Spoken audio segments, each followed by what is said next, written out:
battlefield wherever they step. But none of that matters, and all of that is wasted without a president with the political courage to put them into action. Mr. President, I've had the privilege of seeing you act with political courage in the best interest of the United States up close on a daily basis, and I'm grateful that this successful mission has given the American people a window into that as well. The Secretary and Chairman will tell you that our service members' confidence is boosted by a Commander-in-Chief who has their back the same way they have yours.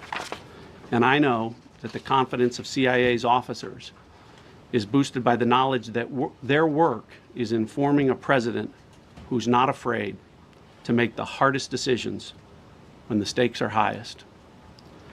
And to the American people, your confidence should be boosted by knowing that the security of the nation is in the hands of a president who's willing to take on problems that have confounded both sides of the political aisle for nearly half a century. It is an honor to serve under a leader who just proved that you can believe him when he says, no matter what, we will leave no one behind. We will come for you. Thank you. Thank you. Thank you.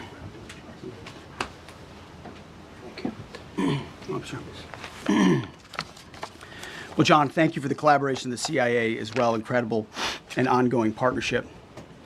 Ladies and gentlemen, fellow Americans, and especially the brave warriors in our armed forces, over this Easter weekend, the United States military has once again proved why we possess the greatest fighting force the world has ever known.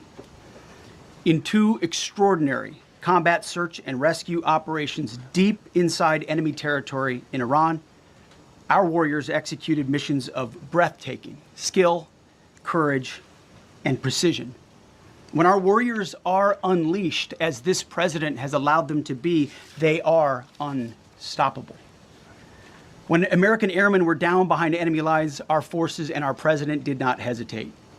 Special operators supported by elite air crews and intelligence professionals moved swiftly and decisively into treacherous mountain terrain under the constant threat of Iranian forces closing in. Ultimately, it was an impotent Iranian threat. And today, as the CIA director mentioned, Iran's military, and we know this, is embarrassed and humiliated, and they should be. Now, these are not routine operations. They were high-risk, high-stakes missions conducted in the heart of enemy territory. This was not just barely into Iran, this was deep into Iran, involving coordinated strikes to suppress threats, deception tactics to protect our teams, and full synchronization across air, ground, and special operations. The Iranians are still asking themselves right now, how did the Americans do this? One downed airman evaded capture for more than a day, scaling rugged ridges while hunted by the enemy. When he was finally able to activate his emergency transponder, his first message was simple, and it was powerful. He sent a message, God is good. In that moment of isolation and danger, his faith and fighting spirit shone through. You see, shot down on a Friday, Good Friday, hidden in a cave, a crevice, all of Saturday, and rescued on Sunday. Flown out of Iran as the sun was rising on Easter Sunday. A pilot reborn, all home and accounted for, a nation rejoicing. God is good. Despite incoming fire and unforgiving conditions, our troops brought every American home. No American lives were lost. We leave no man behind, and that is not luck. It's the result of unmatched training, superior technology, an unbreakable warrior ethos, and sheer American grit. Our special operators, pilots, and support crews performed with near perfection under fire, and they were lethal. Just ask any Iranian soldier who dared attempt to get anywhere near that pilot before or during that mission. Death from above. Our troops turned a potential tragedy into a resounding demonstration of American resolve and capability. That's what excellence in uniform looks like. But make no mistake about it, none of this would have been possible without the courageous leadership and ironclad determination of President Donald J. Trump. From the moment our airmen went down, President Trump made it clear we will leave no one behind. The first mission, the first of two, was an audacious daylight thunder run right up the middle. It was authorized in less than 2 hours from that pilot going down when we knew where he was. And it was authorized in the middle of the night, because anybody that's worked for this man knows he's up in the middle of the night. Authorized immediately, without hesitation, audaciously. The second mission, as soon as we knew where that pilot was, and John was certainly helpful in that, also executed immediately. You know, I looked up at my screen when the final mission was complete inside our SCIF, our secure facility. And we have a running VTC, a running coordination cell. And the top of it read 45 hours and 56 minutes. For 45 hours and 56 minutes, we held that call open for coordination. From the moment our pilots went down, our mission was unblinking. The call never dropped, the meeting never stopped, the planning never ceased. The president demanded rapid, decisive action. He backed our military with the full weight of his resolve, refusing to let enemy propaganda or tactical setbacks deter us.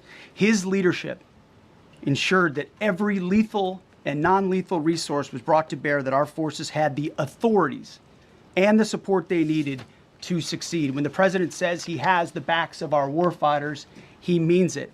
And it means a great deal, and it's a big difference on the battlefield.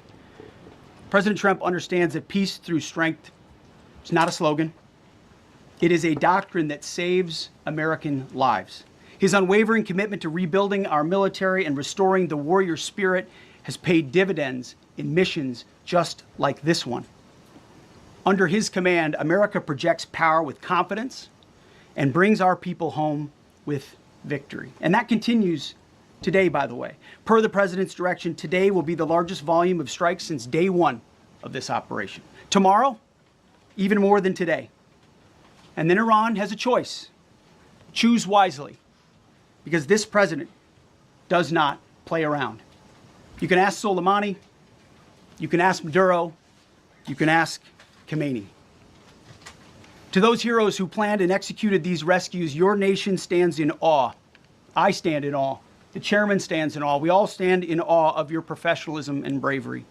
We serve for you. You embody the very best of America. To the rescued airmen and their families, welcome home. Your courage and endurance, the quiet declaration of faith amid the storm, inspires us all. God is good every day. And to our adversaries watching from Tehran, let this be a clear message. The United States military will go anywhere, at any time, to protect our own and complete the mission. We execute with precision. We control the skies. You see, we flew for 7 hours in daylight over Iran to get the first pilot. And we flew 7 hours in the middle of the night to get the second. And Iran did nothing about it. We fight with honor, and under President Trump's leadership, we win. So God bless our troops, God bless President Trump, and God bless the United States of America. Thank you. Well, good afternoon, everyone. Thank you, Mr. President. Thank you, Mr. Secretary. A note before I start, I know many of you want specific details in these briefings. We will share what we can, but